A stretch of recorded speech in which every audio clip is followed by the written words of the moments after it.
Yo, yo, yo, yo. Y'all know what time it is, man. Happy Friday. And as always, y'all know when y'all hear this voice, you know you have made the right choice. It is your host, Frank Mindy, man, and I'm back with an episode of the Texans on 3 podcast show, man. And y'all already know if I'm in the building, let me make sure I got my guys set up. If I'm in the building, man, y'all know, man, I got my sidekick, Patton, aka the streets, aka the mailman, aka definitely activated. You know what I'm saying? Salutations. And you already know, man, if we sitting up here, if we here, then you know my man Killer Cal is here, man. Most definitely, man. We got Killer Cal in the building. And What's up, man? Here for the 100 show 100. Hey, man, we keeping it 100, baby. Hey, man, we appreciate y'all, man. It's 100 shows, and y'all already know, man, if we in the building, man, we got a guest. It's kind of not like a guest, man. Y'all already know. And once I say that, y'all already know who it is. So I'm going to bring him up. The family. Got that boy, Dr. Larry Satan in the building, man. The doctor. Hey, you know what time it is, man. So y'all know it's gonna be a good show. Like I said, happy Friday. We are at 100 show, man. This is our 100th show, man. We've been doing this thing. It's been fun, and hey, let's celebrate. And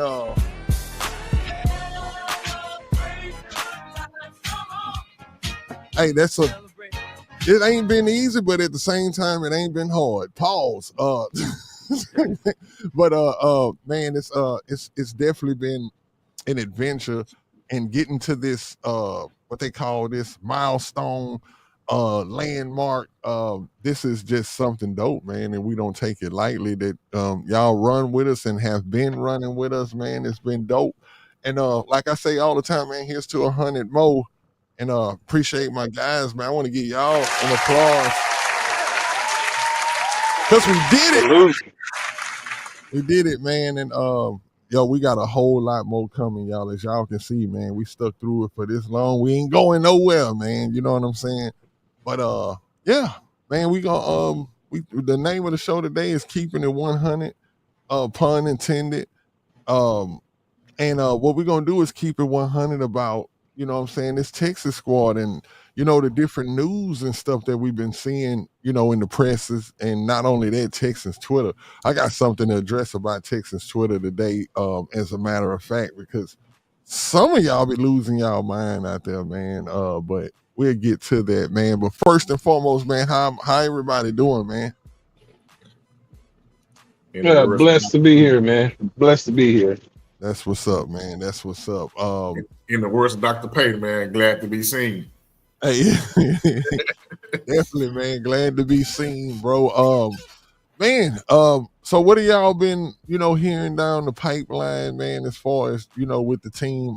One thing that caught my interest is that people been coming up, and shout out Sarge too, because he peeped this out too. But this CJ narrative, man, that you know, certain people were trying to start. Like I told y'all, man, when it's off season and it's not too many things really to talk about, man, people start talking out the side of their neck. And that's not necessarily a bad thing, but it's like, because, you know, it's all of our opinions. But that one in particular was weird to me because, you know, we know that CJ is learning a new offense. And I think we were one of the, well, I wouldn't say one of the first, but I know we said it during OTAs that, you know, remember when CJ wasn't throwing because of the sore shoulder or whatever? Remember before that was actually like stamped that's what was actually going on. We were kind of in agreement that, you know, that maybe, you know, he was watching from the sideline because this was going to be a more mental offense to him. He was going to have to do more things mentally, and probably watching it from a perspective of watching it was giving him a better perspective. But we did find out that he had a sore shoulder. So what we end up finding out, I mean, what's going on now is people thinking that his reps are limited because he might be suffering from an injury. when I kind of still feel the same way that we felt in OTAs, even though we end up not being as right. But I think that a lot of the times when we see CJ not getting these reps, it has nothing to do about a count or a pitch count. I think that the offense, like, you can learn a lot, but from seeing it, standing next to the offensive coordinator and he telling you like, hey, okay, this, that, and the other. Like, I that's what I think. What do y'all think as far as that goes? Yeah, that's good points there, Frank. Today I watched a couple interviews on the Texans coaching staff. In fact, Nick Caley had a chance to speak, and one of the local media members asked him about the distribution of reps for CJ and the other quarterbacks, and he just said that it was a natural progression as each quarterback gets familiar with the playbook, and as they install and as they develop the program into the Texans offense. So that was a pretty good answer for me. You all know how I felt about the New England style of offense, but I heard something today that was very, very positive. Nick Caley said that he can call plays with quicker options for the offense.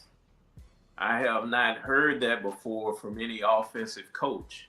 So I don't know if we want to talk about that right now, but just the sure recognition from the OC that he has plays ready to go that gets the ball out quicker for our quarterback who has struggled with pressure. Okay, let's stay on that for a little bit. I believe that that's probably I can agree with that. I agree with that. What do you think, Killer, on that subject? On that subject, I think that was the issue that I complained about last year with Slowick. Getting to the line of scrimmage, Slowick was slow to get the ball, get the play called. CJ was slow getting the players off the huddle. The rhythm wasn't always there, and the person that got blamed was Larry Johnson. Now, playing on that line, it's a rhythm. You have to get in rhythm. And what people don't realize, this is not an excuse for Thompson, because I know people gonna say nobody else did it. Even after all the false starts, Thompson was still the best lineman. But he's looking at that play clock. And right when that play clock is down to that one, Thompson's coming up out his stance, and it just may be a split second. So going back to the original point, up tempo is always to your advantage, because this is why it's going to help the Texans offense. If they run a lot of two tight end set, they have tight ends that pass receivers. They're receiving tight ends. If you have Woody Marks in the game, or if you have, I think all the running backs can catch out of the backfield. So if you do an up-tempo offense and you don't huddle and you get the play call from the sideline, you can get the defense in so many mismatches. Yeah. Because I can go double tight and I can line both tight ends on the same side and run a power play. The very next play, I can split one tight end wide, put the other one on the right side and make that the strong side and split out another tight end. And then I can motion the running back out of the backfield and leave it empty. I'm making the safeties and the linebackers move now. So there's a lot of mismatch that you can do with going up tempo. So when they do that, they're going to keep a lot of defenses off balance. So I like that what Dr. Payton brought out. I like that. So it's definitely looking like the offensive. Hold on, Pat. Let me get you right quick. How do you feel about that situation? No, your mic is muted, my brother. Hold on, let me unmute you. I got you. Okay, there you go. Me and Doctor discussed it earlier, man, and where I'm coming from with it is, I'm gonna say the same thing. Like, it starts with CJ, and he has to be very, very dialed in, focused, along with the other 10 guys. For that to work, everybody has to be on the same page. If you have one person that's not on the same page, that can be a disaster. So it's gonna take a real it makes sense why the offense has been struggling, quote unquote, to a degree during the team periods in training camp. But I get it. Training camp is to get the things, the wrinkles and things out. You know what I'm saying? Let's get it together now. So when it's really live and when the shit counts, we got it together. So I think it just comes down to everybody being dialed in, starting with CJ. And I don't have no doubt in CJ. Excuse me. I don't have any doubt in I've CJ. heard somebody say that literally whenever the offense is looking like it's doing something, is that because the defense kind of lets off a little bit, which ain't a bad thing, because if you have a defense like that literally smothers offenses, right? Like this is, you got to think about the corner that they painted into, right? It's like you have a defense that's like lights out, right? But not only are not only is it hard for the offense to do what they need to do, but it's a new offense. It's like, it's almost like, man, let me win some of these so I can at least know what we doing out here. You know what I'm saying? If y'all shutting down everything that we doing, then we won't never know what it is that we doing unless we just doing offensive walkthroughs or whatever. But I do think that defense, man, I'm telling y'all, well, not telling y'all because we already know, but all of y'all out there in the NFL, you know, fans of other teams or whatever, like, y'all got a problem this year, man. The Texans, I'm like, bro, it sounds funny to say this, but damn, it feels good to be a Houston Texans fan. Like right now, and you know that's a ghetto boy.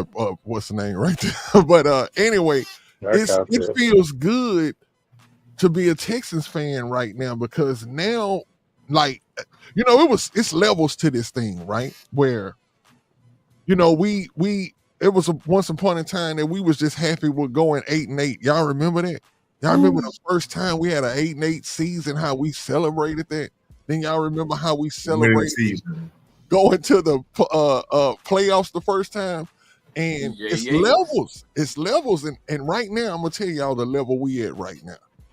We at this level of that we can talk noise with the biggest, baddest, and the best of them.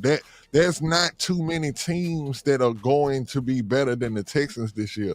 And I cannot wait, man. I'm going to tell you, there's one team that, and do we played the Ravens this year, right? Yes. Some kind of way they speak the Ravens on our schedule every year, and we ain't even in the AFC North, but they put us first place schedule. Yeah, they first place. Yeah, they gonna put us with the Ravens. That's the game. That's the game I'm looking at, y'all. Like I really gonna. I mean, we can be undefeated all the way up to the Ravens game, and I'm still gonna be like, man, this is a big game because of how they done us last year. That Ravens game is gonna set as a barometer as to how far we've actually came as a team. But what somebody said, 9-7. Last 2 years, Frank, we ain't scored a offensive touchdown in 2 years. Hold on. Oh yeah, against that. Now that's crazy. That's crazy right there. And it's like when I go back, and as a matter of fact, I'm pretty sure there's a lot of y'all who watched, and I done watched it multiple times, but to go back and look at the 2024 highlights of the season, man, every time they get to that Ravens game, it's only one highlight. Oh, we got one? It's one highlight in that game, and that's Kamari tackling, getting the safety. After they show that play, they go to after that. Like, that's the only play. That game hurt, y'all, because we thought we was ready. And like, what is it? Like, if I can ask y'all, what do y'all think it is? What it is, what is it about the Ravens that just gives us problems? And how do you, and at the same time, I want y'all to answer, how do you look at the team as overcoming that? Like, what do we do in the offseason that's going to help us against the Ravens? We talked about Kansas City, but we didn't talk about the Ravens. What have we done this offseason that's going to help us better against that Ravens flock? That's a damn good question. Yeah. That is a great question. I think defensively, from D'Amico's first year, he really emphasized the D line and being uh, physical and being able to put pressure constantly. So I think the Texans have what they want and need to slow the Ravens down. But offensively, our lines got to prove that they can handle the pressure and the trench warfare, for lack of better terms, of playing a physical team like the Ravens. Because all they're doing is trying to free up their middle linebacker. Goodness, he slipped my mind right now. Zero. Is it Queen? No, Queen left. It's the guy, Roquan Smith. Roquan Smith. Yeah, they're trying to free him up so he can roam and crush. They got Zaire Alexander. Yeah. I know he doesn't stay healthy that much, but I seen the Madden for the defensive backs come out, and he's bro is in the 90s. I was like, damn. Did you know that, Patton? Who? Yeah, Zaire Alexander is in the 90s. There's a 90s rating on that. Yeah, I have no idea. I think he's like 91, and I'm like, what? Yeah, he's missing a few training camp practices with a nagging. Oh, no, you saying Zaire is Jair? Jair, my bad. Yeah, Zaire. I'm thinking about Zaire Franklin. Yeah, but my thing is I know he's injured a lot, but evidently when he's on that field, bro, makes a difference. Yeah, he's pretty he's good. A real good player. So we got that to deal with this year with the Ravens. That I've heard people say that they probably have the better. I mean, it's their opinion, but I've heard that they think their secondary is better than ours. I definitely don't think so, but they are good too, though. We can't front on what they have over there. Yeah, they're good, but you asked the question, what do we do to what do you think we did to be able week 5 when we go and holler at the Ravens? That let me see, we got two guys that's in our backfield, and Chubb and Mixon. What division did they play? They played at Cincinnati and Cleveland, right? Same one. Them boys know. They play them twice a year. They done played them like 10 times a piece, maybe. Mm-hmm. They know what to expect, whether we going up to Baltimore or coming here. They know to beat them, we're going to have to rely on us running the rock.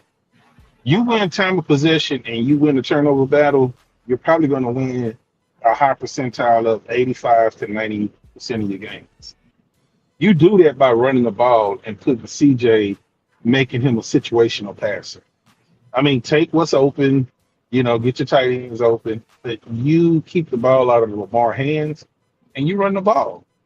And so just like Doc said, it becomes a physical, grueling, just a war battle. But I think we got two running backs that's built for that. We got two running backs that's built for anybody that we face. We got a quarterback and a wide receiver room that's built for, if we have to go out and score 30, 35, 40 points, we should be able to do that with the talent that we have. If we need to rush the ball 40 times a game and we just win a skull dragging fight, we got the weapons to do that. So I think that's what we did to beat the Ravens this year, was the two backs that came out of the division. Okay, so we had Mixon last year, and it didn't make too much of a difference, but I'm going to say this because I want to read what Mellow Mike got up here. He says, I think it's interesting. He said, Ravens' strengths are our defense's weakness. And the two good tight ends, let's start right there, right? Who covers the tight ends of the Rams? Now, we know that Aziz has actually been, labbing with the DBs over the offseason. So we know that his cover skills may be better. But who covers the other tight end? Oh, Petrie and CJGJ. CJGJ. Yep. So there we go. We answered that question. Now, they best Receiver Zay Flowers, a shifty slot type. Who shut are him down? undersized. Let's go back to that, Nenny. Yeah, Petrie and CJGJ are both under 6 feet tall. yeah. And the Ravens got 6'6", Mark Andrews, and 6'8", Isaiah Likely. Man, Likely is 6'8". 6'8". And bro move, bro. The reason I'm tripping on that because bro does not move like he's 6'8" out there, bro. Bro move like he's 6'2", 6'3". Like he's actually, bro. That's crazy. And I just the actual correct answer should have been Christian Harris, but that's another mystery. Yeah, man. I'm gonna just say this, y'all. Do y'all like? Hold on. Let's we go. I'm gonna say it so we can come back to it. But I want to know if we think like Christian Harris is in some kind of doghouse or something, bro. Like this is uncharted territory to where I can honestly say, fellas, I don't know what the hell's going on. I'm at my wit's end. I mean, in all of my football watching in my life, I've never seen this happen. I don't know what's going on. If your calf must have hurt you for goddamn 2 years straight, bro, go find something else to do. You know what I think it could be too, though, Patton? Like, and I hope it's not this, but sometimes when you like that, it could be something more serious, right? It might be like blood clots or something. Like it's bro, like you know, a blood clot can get in your calf and wreak some crazy damage. A blood clot can get anywhere in your body and do a lot, but yes, this team doesn't tell you exactly what's going on with certain people with certain injuries. And we just had one of our rookies drafted. I'm gonna say Keontae Hamilton, the D tackle, broke his ankle. Had another rookie today, Jalen Reed, go down with an injury. Yeah, Jalen Reed, man. You know what somebody said at first? They said Jalen Smith. And it did bother me. And really, I want to see both of those guys out there. But when you look at Reed, right?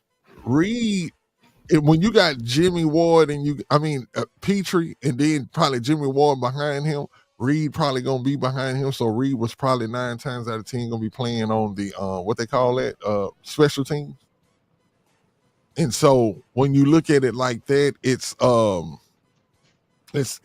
not really, you know what I'm saying, that bad, I guess. But if it would have been Jalen Smith, the reason that it was gonna bother me a little bit about Jalen Smith, because you know Jalen Smith could work himself into that third cornerback role. And I was kind of really looking forward to him actually starting this year as the third cornerback. But I'm really thinking that it's going to be Arnett. But we'll see. We'll definitely see. Something else that I wanted to speak on. Oh, yeah, most definitely. What do you guys think about? I don't know if y'all seen the footage of Will Anderson walking through the crowd today, getting ready to go up to the field. He was giving some handshakes. He was slapping fives as he was going through the crowd. Something I noticed about him, and I want to pause this before I even say it. But Will looks to be in the best shape of his life. Just listening on the radio as I was coming in, I was listening to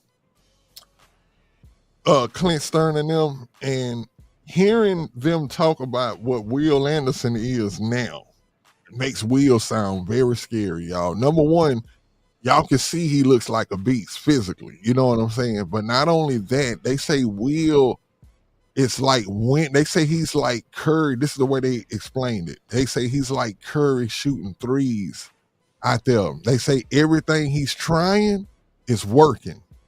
Everything he's trying is working. I mean, any move, he's got so many moves. Let's just say he got 7 new moves, and then all of them are working. Man, I gotta get some clarification on that. Okay. What you thinking, Doc? We gotta get whoever put that out there about Will and multiple moves. We need them on the show to testify, because Will Anderson has been limited in his pass rush moves. Yeah, he has 2. That's what they were saying. They say last year Will had 2 moves and he was still winning, still was a Right. great He player. got a bull They said rush and now he got a stab and long arm. they say now though he's added stuff to his repertoire, Doc, and they say like it's working. They like, man, bro is gonna be a fool this year, and I want to see it. But Yeah, if you give coming me into the Will Anderson year, from last year, I'll be happy. I just But if you said give me telling me one new move was good enough. But if he got exactly, more than that, that's great. that's great. And I'm He talking about the he, way he did say he said in the off season that Daniil Hunter really talked to him about incorporating other moves because he said that he was not like balancing himself, like he was just using like pretty much he was saying you can't play at this speed like you playing in college. yeah, Like you got to pace yourself because in the fourth quarter you want to be at your strongest when they're getting at their weakness. And he said that Daniil Hunter told him you definitely have to work on some counter moves. And that, one of the sickest moves that I've ever seen. Well, in football history, we've seen how Reggie White was able to just swap Larry Allen with the side swipe. Yes. Mhm. That was the best one. What Daniil Hunter did against the Detroit right tackle, I can't think of his name, but he's the highest paid, I think, right now. Panay But Sewell. the move that he put on Panay last year was, and I think that's what Daniil was trying to tell Will. So if what you're saying, Nitty, is correct, I do expect him to come out and be a little bit more finesse because he was just coming out Yeah. the edge with just super duper power. All Like power. Yeah, even that's like a youngster. TJ Watt don't play like that. Yeah, like a You know, youngster. He basically was like, "Look, I right. got all of this power. I'm just gonna I'm get just you out stronger my than way." you. Right. Yeah. Now I think he's learning leverage. Like man, if all of this is true, I'm telling y'all, Will is about to have a crazy season.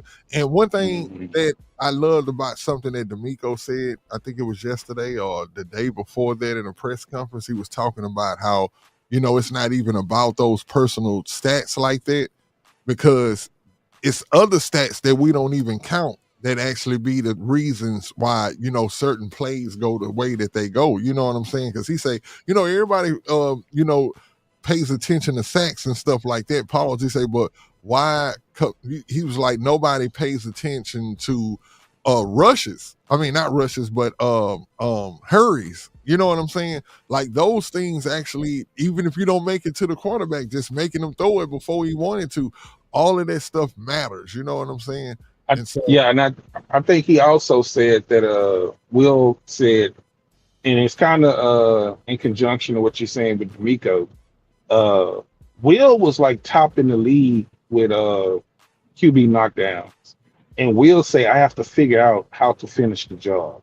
mm-hmm. So incorporating moves to get there a half a step faster, not using as much speed in the fourth quarter, you can be, when it's third and whatever, you have that move that you've been holding on to the whole game and you can just get straight to the quarterback. I think that's one of the things that I think he had 13 sacks last year, and I think he missed 2 games. Mm-hmm. Yeah. Well, the other thing is to bring up what Patton mentioned in our chat is that he hypothesized that Will could be better than J.J. Watt. Mm. So that's a hot take.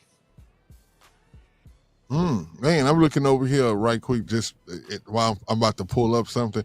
But LSU got a 6'5" cornerback. That's crazy. They said Anandi awesome work. oh, Nandi was 6'5". what? Yeah, Nandi was 6'5". Yeah, they saying that's a new they say new what's the name unlocked, new cornerback prototype. So maybe that was just somebody young, not just knowing. It's a rarity, but Mm-hmm. as far as comparing Will to JJ, I need for Will to tap into that rarefied atmosphere, I need him to have one of those JJ type of playoff performances. I need him to warm up, not warm up, but actually heat up going into the playoffs. I need him to play at a consistent and high level every game. I know Doctor brought up JJ being not healthy. Will hasn't been as perfect as y'all just seen his 2 games last year, but more kudos to JJ because man, hell, my guy played through a torn pec. Like that's not easy. Torn groin too. You know what I'm saying? Like that's not easy. Like, dude, like playing male, man. I broke my hand at that time. My right hand was my dominant hand, and I don't know what they call it. We got to use both hands, but like at that time, ambidextrous. I can't pronounce that word to save my life. No, hold on, let me mute that. I just wanted to show this video. Y'all can keep on going with your point though, but I just wanted to show this video of what Will is looking like, bro. Will is looking like Daniil. Him and Daniil was actually like they was working out. Bro was working out, and what I'm loving about what I'm seeing with Will, man, is Will see the prize and he going for it, bro. Like he's taking this very serious. Like he's not just resting on. I think he see that $100 and something $1 million contract in the future, and he doing everything that he needs to do to get to it, man. And I'm just saying, having him and Daniil Hunter as our ends and having that secondary, the way that secondary is going to play, how it's almost impossible to throw on these guys, man, it is going to be crazy. Like somebody asked on the radio today, they was like, is this just something that would the defense be doing this to any offense right now? Or is it just, that the Texans are running with a new offense? And, I forgot who it was. They say they agreed. I mean, I think it was Clint Sterner. He said that no, he believes that this defense is the real deal and that they would do this against anybody, like anybody. He broke down the fundamentals of the defense. He like, man, to have ends like Will Anderson and Daniil Hunter, and to have that secondary like you have it, and to have, that the linebackers playing like they playing, especially with Petrie and stuff like that, he like, man, that's a crazy defense, man, when you think about that. Like, it's going to be another, he say, just look forward to another year of this being a turnover defense. Like, it's going to be a lot of turnovers, y'all. Yeah. But anything that y'all boys brought, I know y'all be, be in the notes and all of that. Hold on. Let me get this off of here before somebody starts saying we need to get hold on, my bad, y'all. Before somebody try to say we need to get Micah Parsons. You know how crazy, but any notes? Y'all got any notes on anything? Like I say, I just been really just looking at the things that's been going on in camp and just catching a few things here and there, you know what I'm saying? But hey man, shout out to AD. There was a GOAT sighting. I think I want to say Harley caught the clip, but there was a GOAT sighting. My guy literally caught the ball off the carpet. Who got a first down? Man, the GOAT. Who else? Lachey. Come on, the GOAT. As I've been saying, Big E. I posted on Twitter today. Big E gonna be a future All-Pro Hall of Famer. I'm snapping that now. Read this right here. I don't know if y'all can see that, but Will Kunkel says CJ Stroud sacked nearly 10 times today. It says not all the offensive line, the coverage has been excellent too. See, that's what I'm telling y'all. This going to be a complimentary defense. It's like the secondary is also going to help the D line get sacks, and the D line is going to help the secondary get turnovers also. It's like, it's about to be crazy, y'all.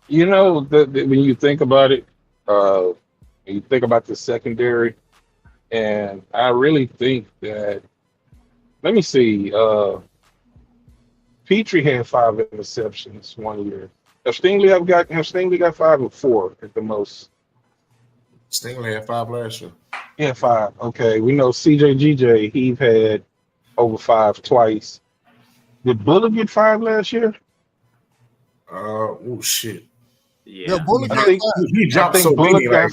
Bullock got 5, and I think Locksmith had 4. Mm-hmm. Three, Can, can, 4 and 3, 4 and 3. Bullock 4, Locksmith 3. okay. Can you imagine that we may have a secondary where 4 of the players have 5 or more interceptions? Yeah, over 20 Yeah, if they catch interceptions as a them, they group. definitely will. Well, I mean that you have to finish the job, but I think that the pressure up front, and man, because when you really look at this defensive line, I really get excited, and that was another point that I want to hit on because, and before we Go ahead, forget, take it there. we know that we need. This is what day 5, right? So we got to get the line information from Patton. He told us to wait, so we had to wait. But what I'm interested in seeing, because having Sheldon Rankins back in the building, like settle Sheldon, Mario, and Fatakasi, that is a hell of an interior. Because those guys play hard. They're not going to get any Pro Bowl votes, but for what we have here, it just suits us great. But what I'm looking at as far as rotation wise, Derek Barnett and Darrell Taylor, to have those 2 guys playing in to give Will and Daniil a breather here and there. I mean, we're deep up front. That's going to be a key for the secondary, because if we stay fresh up front, and D'Amico, he rotates that defensive tackles in and out constantly. He keeps them fresh. So in the fourth quarter, they're not broken down at all. They're still coming. Oh boy, Yeah, they're still rushing the ball really, really hard. Archery.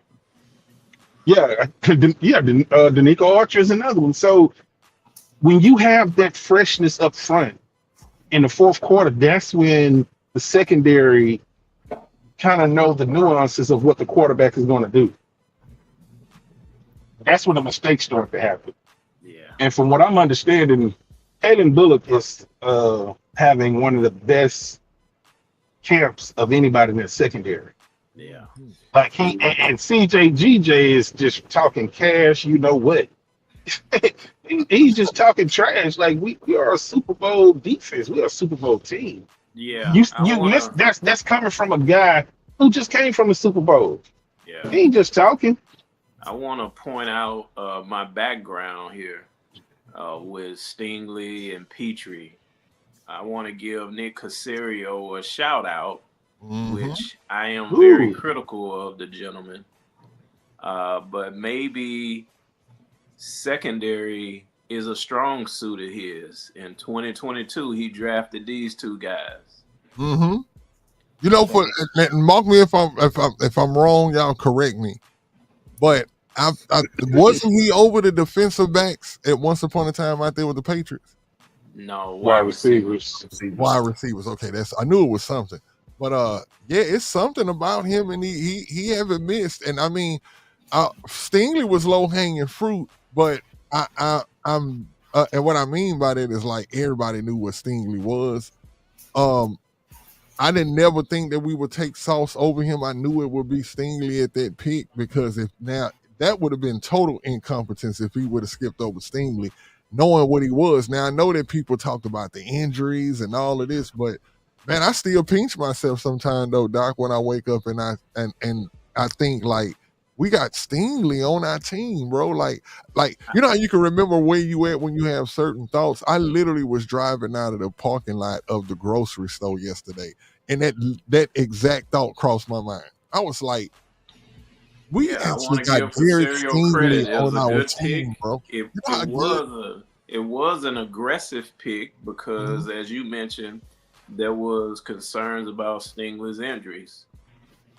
We all, including myself, really thought the Texans made a mistake with Lassiter in the draft by trading out of the first round with Lassiter. That was a hit. Yeah. And then Bullock in the third round. Another one. And it's like, bro, he hitting them out of the park, bro. I'm talking about Pro Bowl players at the least. You know what I'm saying? Like, he's hitting it out of the park. Yeah, so as poor as he's been on the offensive line, he made up for it in the secondary, in the wide receiver room. I think and I promise you, I don't think Sauce. I don't know. And maybe it's just because the whole battle of who's better, Stingley or Sauce, to where that I kind of like. I'm Stingley all day, obviously, biasly, but if that's a word. But anyway, I think that Sauce is just not as good as a. I think that rookie year is what kind of set him out there because they didn't call a lot of pass interferences that he actually committed. But I definitely glad that we have Now Stingley. let's not hate on Sauce. Sauce is still great. He's still a top 5, top 6 corner. But I'm glad that we have Stingley. I'm glad Yeah, that we made it's that the ball skills, man. Stingley and Pauls, but Stingley, the way that he attacks the ball, Pauls in the air, it's like a wide receiver. There's a play today where the Texans posted it. It's what it's called Iron Sharpens Iron, and it shows him and Nico going at it. And I know that y'all see that play where Nico gets Stingley, but it's a play where Stingley ends up in the. It's almost like he runs the route for Nico. Like it's Yeah. crazy. He ends up right where the ball is, catching it almost like a wide receiver. He dropped it, but it's just the fact of how he attacked it. You know what I'm saying? It's like, man, Stingley is the truth, bro. Like I say, I still pinch myself all the time. Like, bro, we actually have this guy because I knew about Stingley since LSU, how they talked about him as a freshman. And I was always like, when that dude gets to the league, he's gonna be like another Darrell Reeves, and whoever gets him is gonna be happy. And I didn't think it would be the Texans, but I didn't know we would be that Yeah. up high in the draft to get him. But thank goodness, man, for what I'm saying, that year that what was that, David Culley? That was the David Culley year that we drafted. After that season, right? Yeah. Lovey had become head coach. Yeah, so we picked him then. But Yeah, that's well, a be good on the point. lookout, everybody. Stingley and his father, man, they on to something with this cornerback play and how they train and how they evaluate. And I learned something today on 610 that Stingley's father is actually there at Texans practice. Most of his practices filming, and then working with him after they go over critiquing on top of all of the Texans coaching to work on his technique. So they real in the lab about getting the game perfected. So that's really unique, not only in him and his dad, but also the Texans for allowing that to happen in their organization. Yeah, like that's Most people dope. try to keep parents and pseudo coaches out, so it'd be interesting to watch what unfolds with that in the future. I think it's his track record, Doc. I think it's definitely. I don't think they will let anybody do that. I think that when they hear about Stingley and how his daddy been training him since he was a pup, they like, hey, you got to know something. Hell, he all pro. What you gonna do? Say no to all pro?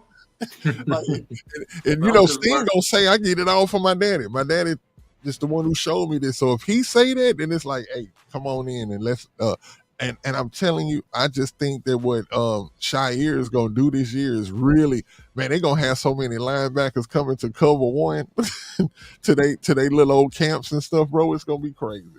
Yeah. But yeah, man, you finna say something, Patty? Ready for the old line? No, I'm letting y'all get y'all points out, man. I'm just Old line. Oh no, we ready for the old line there, man. It's Friday. This is what people been waiting for, man. It's alive. as I predict going into week one of the regular season, going from left to right, Cam, Tomlinson, Andrews, Howard, and Big E will be starting offensive line come week one of the regular season.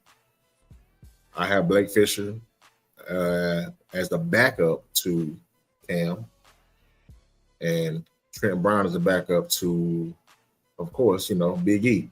Now, I told y'all, man, y'all got to understand that it's going to take time to really for the offensive line to gel. And to me, it seems like that they have been gelling, and they're working through the communication, or as we said earlier about the CJ making quick decisions at the line. That takes time, right? But before we get to that point, though, slow and steady wins the race. All right. Our best offensive team was when we had Shaw, Foster, Dre, Owen Daniels, and going into training camp that year, and that was also our best offensive line period too. Going into camp that year, that offense struggled tremendously until the pads came on. Even when the pads came on, offense still struggled, and that defense wasn't as great.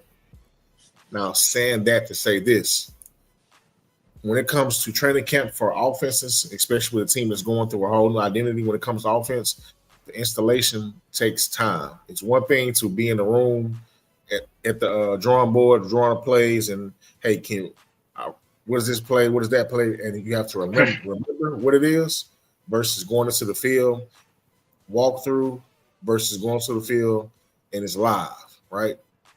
It's a big, big difference. These things take time. And these guys are picking it up pretty good, pretty fast. And you know, definitely big pun intended.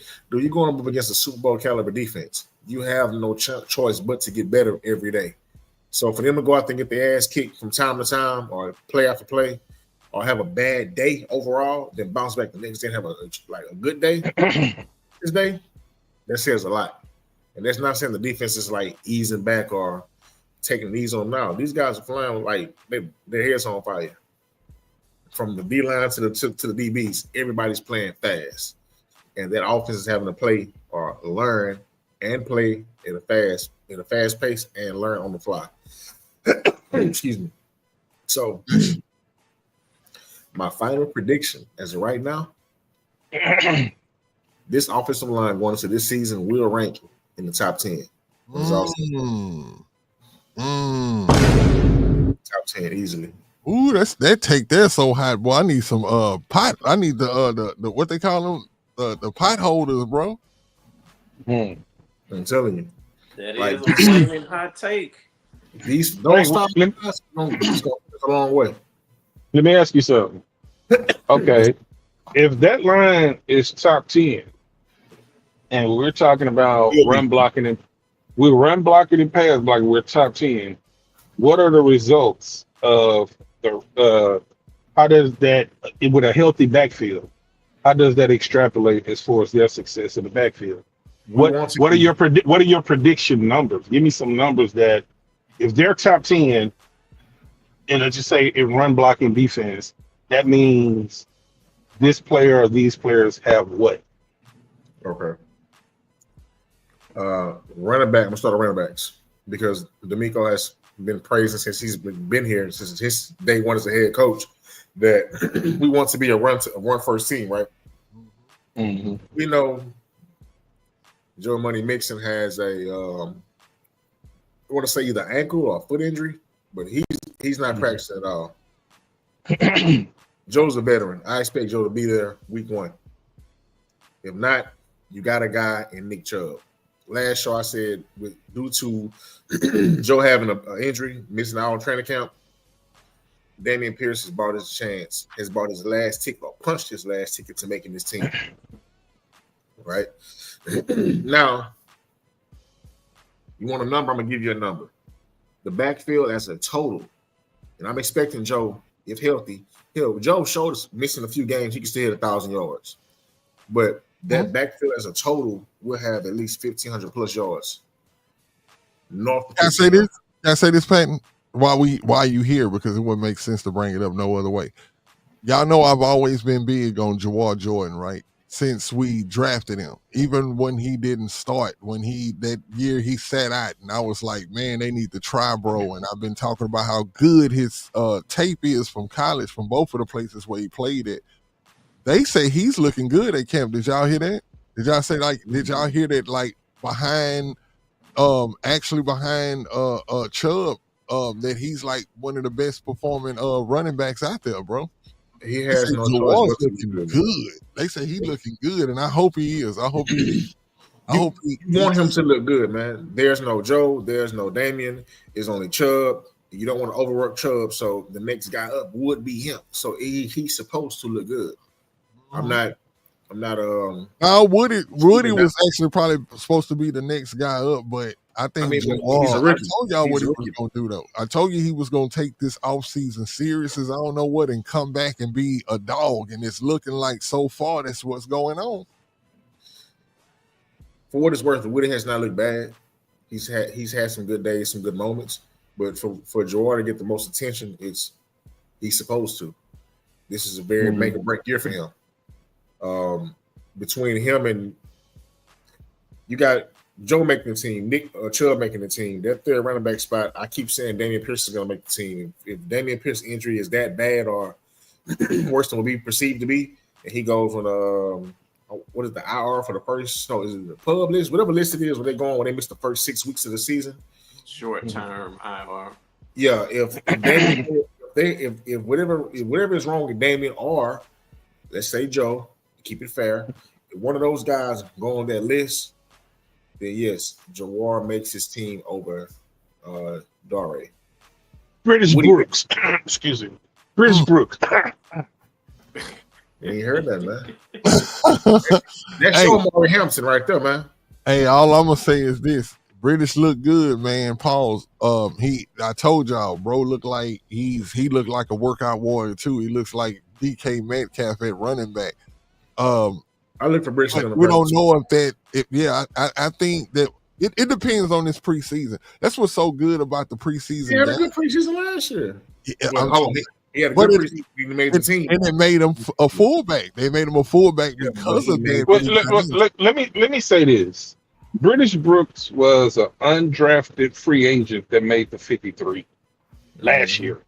So whatever they saw in him last year, I don't think it's been like a drop off. Like he made the 53 and Jawar didn't.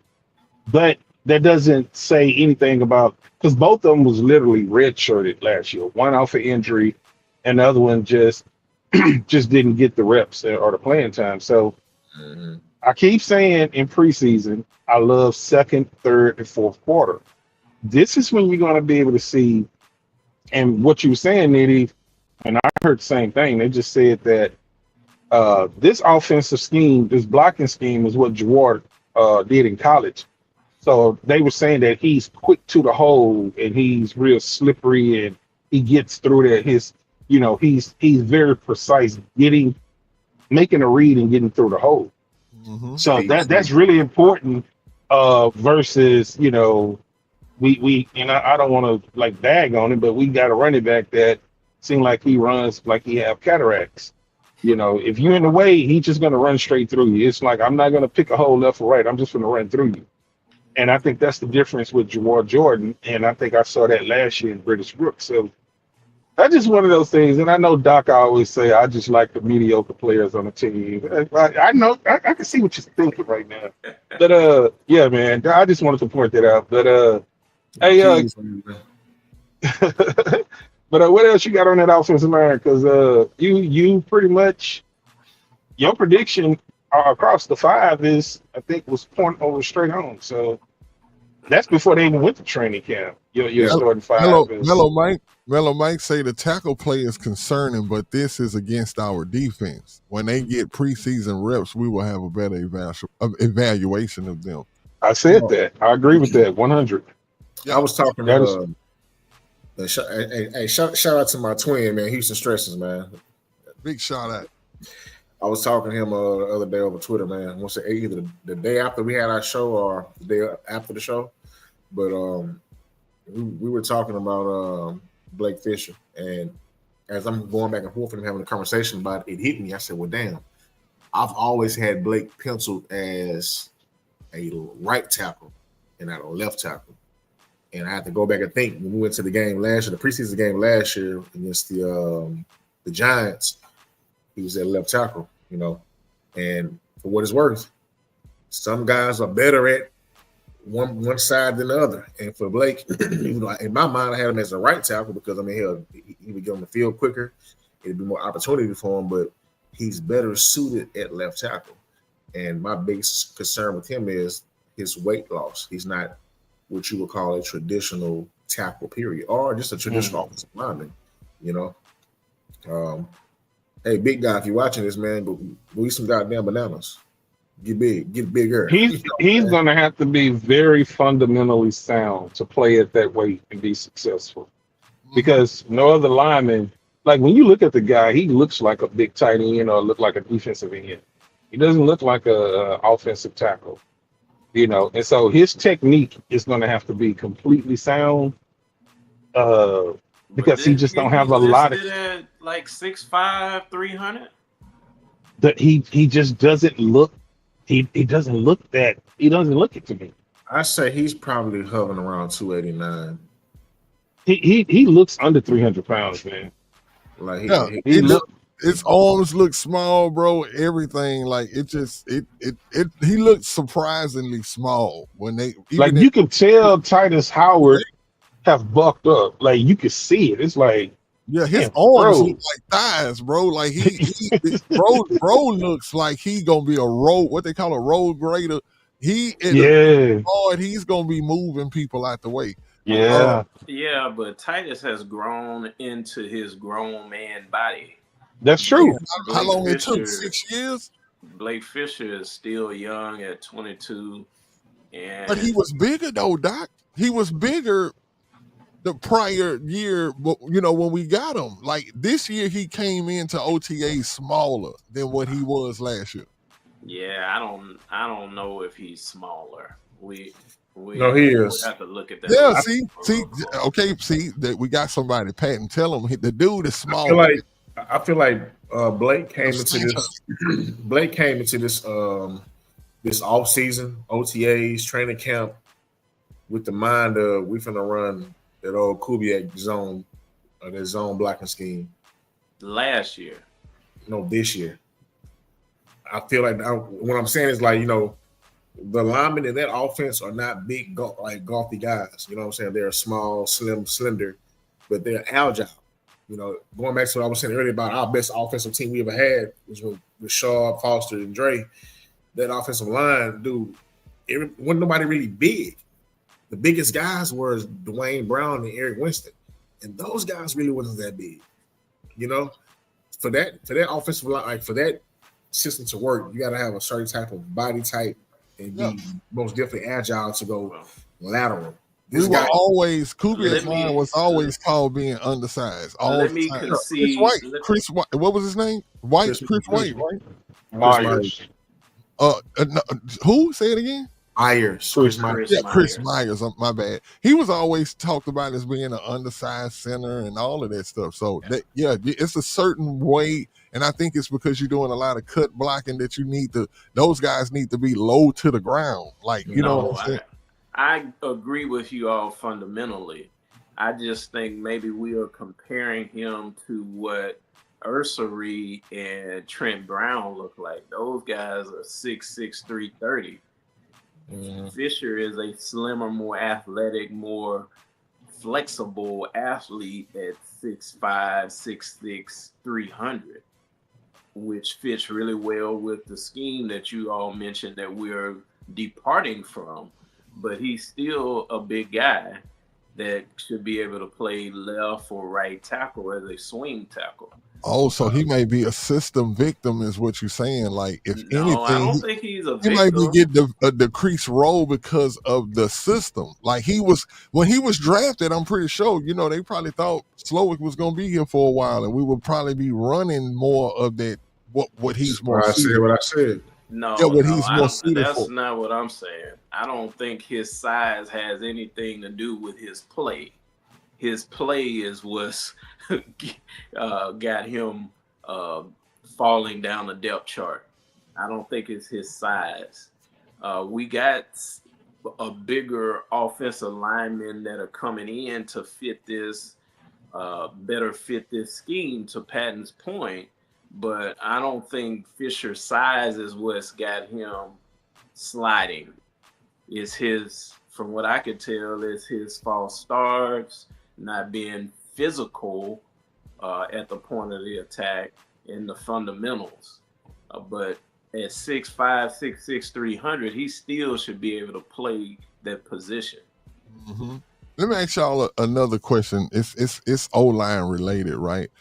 I've seen out. I can't think of who said it, and forgive me, but someone was talking about Simmons, the offensive tackle that we were looking at in the draft. Y'all remember that guy? Yeah. Josh Simmons, Ohio State. Yeah. Do y'all think that No, what he did? Now, listen, just hear me out. Do y'all think the fact that he slipped down to Kansas City like he did, right? Because everybody thought he was injured, right? he was. But why is he at camp fully functional, everything with Kansas City, and gonna be starting? You don't believe everything you see. I'm telling you, I'm telling you, mark my words. I think that was schemed to work like that. I think they put it out there that bro was hurt, so What? we wouldn't pick him up. But I'm asking you this question: would you rather have him or Ursary? No, I don't. I didn't want him at all. Oh, okay. He don't Like- fit what we do. Like No, I preferred Simmons as a left tackle, and I think in the other shows I said I see Ursary as a right tackle. But maybe he can surprise me by being able to play the left. going back to our draft conversations, I told you guys about Simmons off the gate. Guy was hurt early in the year. For him to be participating in practice right now, that's a good sign that he's headed in the right direction as far as recovering from that injury. But with a tackle that big and heavy in this league, coming into the league with the ACL injury to the knee, I'm not nah. Mm-mm. Oh, okay. No. Like, Hey, I trust in you when you anything that you say about the line, because I'm kind of picturing it like if somebody did bull rush him in a certain way and that knee wasn't all the way right. imagine if he got to go against Will Hunter or Danielle for a whole game and they just tag teaming his ass. Yeah. Well, they do. We play him at the end of the season. I mean, he might not be there at the end of the season. True. That's true. If they start him, yeah. Listen, I'm not trying to knock the guy or kick him down or anything. I'm just giving you my honest opinion of him. And if he was healthy, never got injured, then yes, I would have been beating the table saying, hey, we're on the clock, we should get him. However, if he wasn't injured, he would have not been there by the time we were on the clock either. So he's one of those guys where it would have been nice. Maybe he would have slipped and fell, but if he's healthy, he's not getting to what we picked at 22. I want to say 25, maybe. Mm-hmm. He wouldn't have been there. He wouldn't have been there at all. Put it like this. Yeah, we traded out. Yeah. Put it like this. If we would have drafted him, and let's say he had a setback, then we're putting that on his resume, Casario. You fell with. Absolutely. You fell. Be quiet, Larry. You fell with Kendrick Green. You fell with Patterson, not Patterson, but Juice. He's not making any noise. You're having issues with Fisher. Not major issues, but I just feel like in the second year coming out of the program of Notre Dame, and you were really like, they changed your position at Notre Dame because it was like, wasn't it like Joe Alt or something like that? It was something to that. Thank you, Mello. Something to that situation. So then if he would have fumbled on this one, then it definitely would have been a black eye on Nick. So I think Nick, he couldn't really. I mean, you have to trust your medical staff, but I think what we did, we got more out of getting Ursary and then also able to get the wide receivers Yeah, that we was able to get. Yeah, So if Ursary and Simmons come out to be like a wash, we still win because we still got depth in the other position in the wide receivers. We was able to move back and get two wide receivers in the same draft. So it's one of those things, man. You just have to wait until the season start because Brandon makes a good point. You got two players for you got three. One player you would have gotten in. Nah, you got 3 for 1. Yeah, you got nowhere too. Yeah, you don't. No, we went into the draft with an extra second. Well, yeah, no, that's for next year though. Oh, you're correct. Well, we had get a second and a third for We Thompson. moved up. Yeah, but we did move up to get nowhere. So, but Yeah, So there wasn't I think our we had a original second spot. and a third for Tunsil. One this year, one next year. Going next I year. don't know if it was some of the That picks that was used to trade out of that spot. that in the second, first round. I want to say that second was for next year, and that third was for this year. Right. So they But used that. The team wanted yeah, this tool with someone like Ursary that's a bigger athlete than Josh Simmons.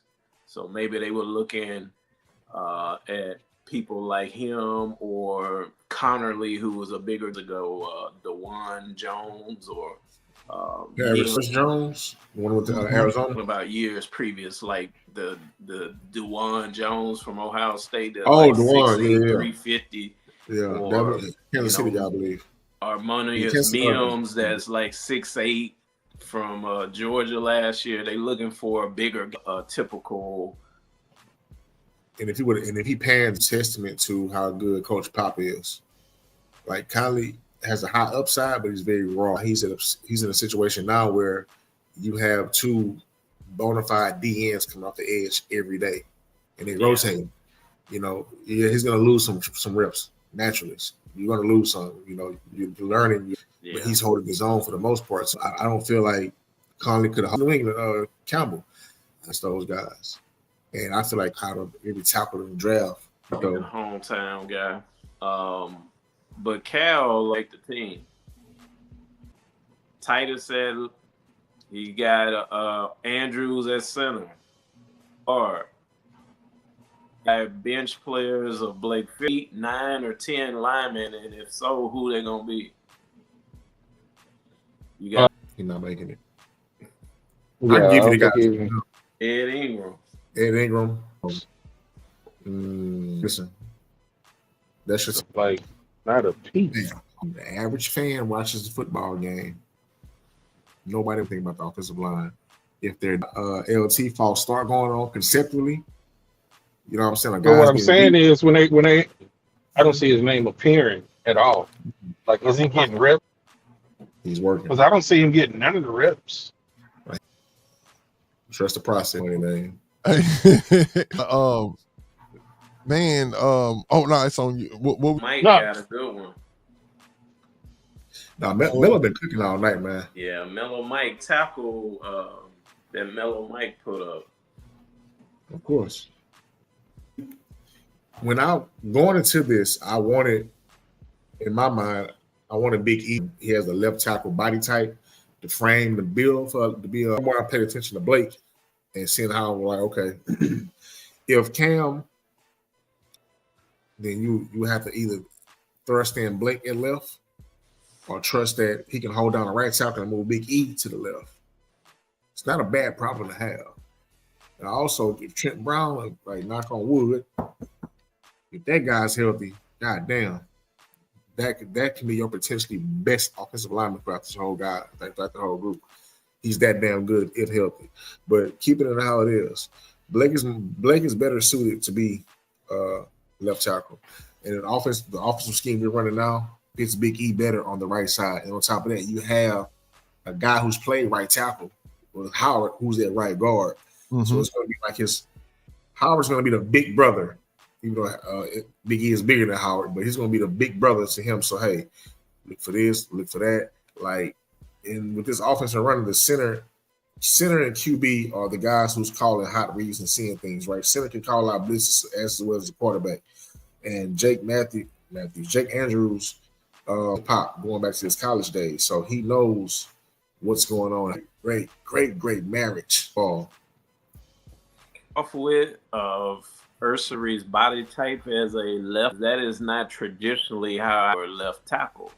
Even though there's a few of them out there, like the big Samoan from with McGlinchey is like 6'8". See how well he can move. Right. Well, what hip flexibility? That means the corner that can do, and you don't see it in his beat. And so right side is Chauncey was saying, as far as if you rated him against other, he wasn't a very good run blocker. He just wasn't an enthused run blocker. I went back and watched some of that film, bro. Johnson was making some run blocks. And it was supposed to be his worst year. That's when everybody was saying that he couldn't run block and he's not focused, he's selfish for the technique. He had very swift feet. He was quick. He played on the ball of his feet. His hip movement was above average. And when I look at him and I look at Ursary is faster than Tunsil in a straight line. But Ursary doesn't have that hip flexibility. That if you get a person like and one thing I can say is when Daniil Hunter said that he's a natural, that says a lot. And I don't think you just throw that, like they're not throwing that out. Nobody said that about Patterson or Juice or anybody. But he said that guy's a natural. That means the prediction that Patton made about him is kind of like falling into that direction. You know, it's just something to think about, man. But I think he's suited for right tackle. And later on, I think that's one of those guys that he probably started his career at right. But as time go on, he probably can move to left. Yeah, we just seen Tristan Wills do it in Tampa Bay. He was playing right tackle. They let him play right while down. Let me ask you something, Pat. Now, I'm sorry to cut you off. Now, going by what he see that other than I'm gonna be watching this year. Of course, I'm gonna be looking at Howard playing golf. But if Ursary turned Pro Bowler this year, and let's just say next year he becomes All Pro like you predicted, do you take the chance and just try to move him to the left, or you just say I got an All Pro right tackle? I need to go find my left tackle.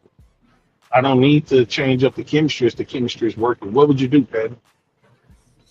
So I've already started my big board for next year's draft. And I'm always being what's the word?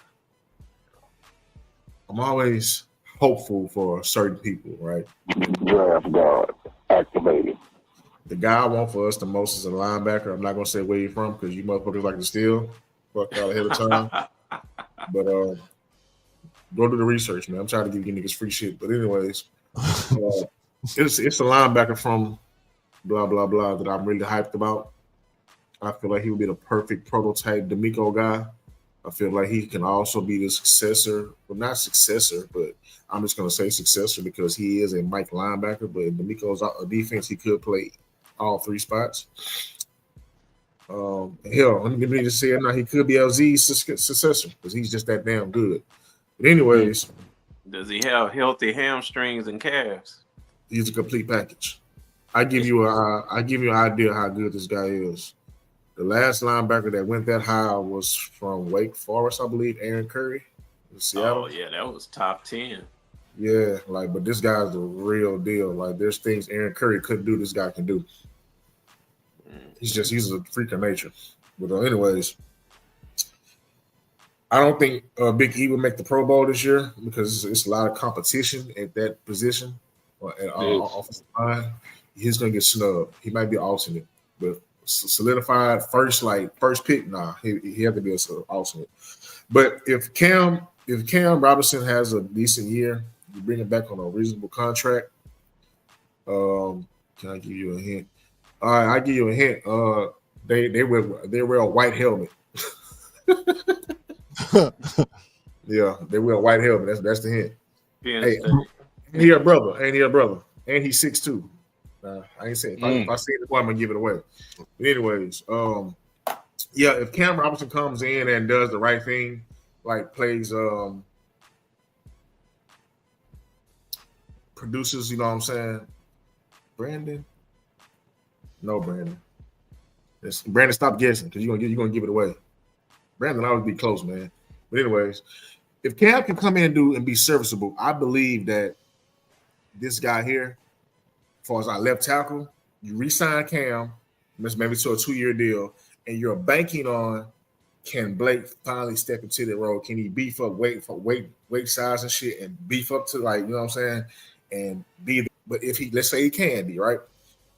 You don't want to go into next year. So if I'm going into Right. next year and I'm retaining Cam because he's had a decent, I have to go find me a left guard. It just means to leave that draft and not have a potential left guard.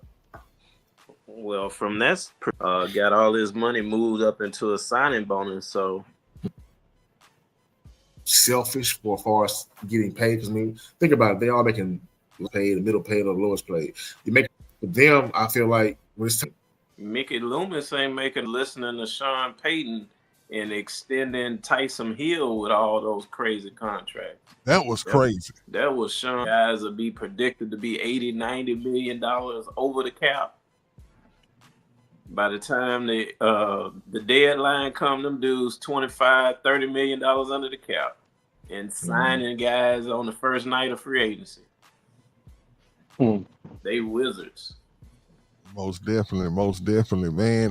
Y'all, we are at the hour and 23 mark, man. If it's anything that y'all want to bring, man, as we begin to close up, before I get a shout outs, man, to the bull ring, man, appreciate everybody in the bull ring too, as a matter of fact. But anything y'all guys want to bring before we close? No, I like the perspective on the offensive line that Patton provided, and of course, Doc gonna make you think every show. So he brought some good stuff, man. And hey, good job, Eddie. You navigated it real great. Love it. Man, you already know, man. We couldn't do it without each other, man. Yeah, man, I appreciate y'all guys, everybody that tuned in. Make sure that y'all like, share and subscribe and all of that good stuff, man. We get a lot of people that come through here, but I think that sometimes y'all forget to hit that follow button or that subscribe button, man. Just make sure that y'all do that for us. This is our 100th episode of Texans on 3 podcast show, man. Let me give us a hand for that, man.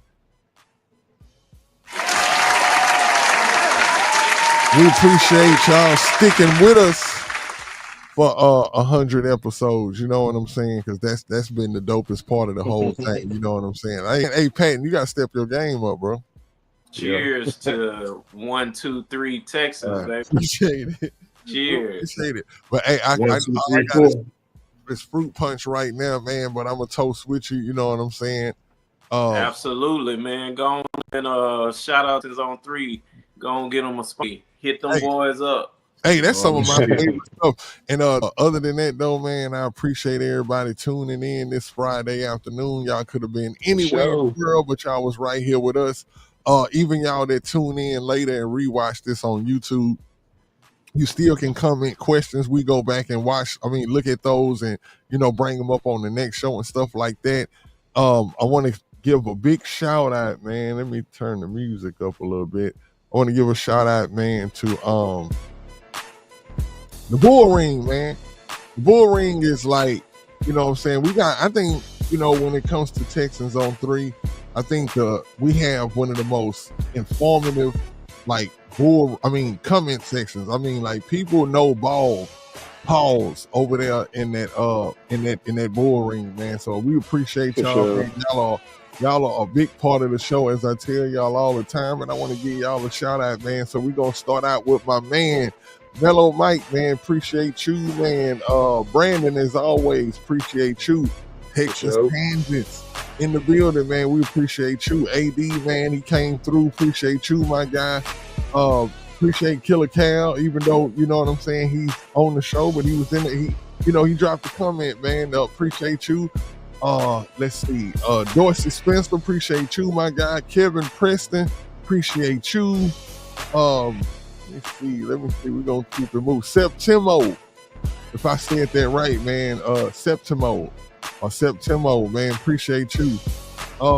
Let's see, who else do we got on here? Oh yeah, Cash Style Food, man. Appreciate you, my guy. Let's see, Alan P, the 4th. That's Alan. Now, I know who that is. hey, appreciate you, my guy, as always, man. Let me see. We're gonna keep it rolling. Let's see. Julius. Yes, Julius came through, man. Appreciate you, my guy. Let's see. Oh yeah, Mo Beasy. Definitely appreciate you, Mo Beasy, man. Coming through. Let's see if there's anybody else that I forgot. Oh no, that's it, man. Hey, that's the Bull Ring, man. We appreciate y'all, man. Let me give y'all an applause. Y'all make sure that y'all tune in Tuesday. We're gonna be up on here, you know what I'm saying, 7-ish. You know what I'm saying? But y'all already know, man, to tap in, tune in, man. We're gonna do this thing again, man, for another 100. You know what I'm saying? And hey, the season is going down. Like I said at the beginning of the show, man, damn, it feels good to be a Texans fan, man. We can talk noise with the best of them right now, dog. Like that's what time it is, man. My guys, I appreciate y'all, man. And we're going to be up out of here. I'm going to see y'all Tuesday, 7 o'clock, 7-ish. Like I said, y'all make sure y'all in the building, man. Texans on 3. We up out of here. We keep it 1.